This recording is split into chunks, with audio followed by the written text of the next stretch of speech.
मुळात मंगळ जो जमिनीचा कारक म्हणून बघितला जातो, बुध हा सुद्धा काही ज्योतिषशास्त्रातल्या शाखांमध्ये जमिनीचा कारक म्हणून बघतात, आणि शनी हा सुद्धा जमिनीशी किंवा भूगर्भाशी रिलेटेड असल्यामुळं तुमच्या ह्या तिन्ही दशा ह्या सपोर्टिव्ह आहेत.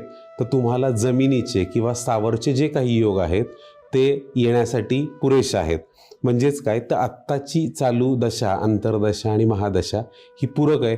फक्त तुम्हाला एक पाऊल पुढं टाकणं गरजेचं आहे. तर लवकरच म्हणजे चालू कालावधी जो आहे तो किमान 1.5 वर्षाचा, इथून पुढचा जो 1.5 वर्षाचा कालावधी आहे तो अतिशय पूरक आहे. तुम्ही जर द्विधावस्थेत असाल तर द्विधावस्था काढून टाका. तुम्ही विचार करा तुमच्या स्थावर संदर्भात, शेती संदर्भात, घरासंदर्भात. शक्यतो रिसेलच्या प्रॉपर्टी ह्या तुमच्यासाठी जास्त शुभ फलदायी ठरतील. तर आपण ह्याचा विचार कराल तर तुम्हाला नक्कीच लाभ मिळतील. तुम्हाला इतरही काही मार्गदर्शन पाहिजे असेल तर तुम्ही आमच्या नंबरवरती कॉन्टॅक्ट करून आमच्यापर्यंत पोहोचा.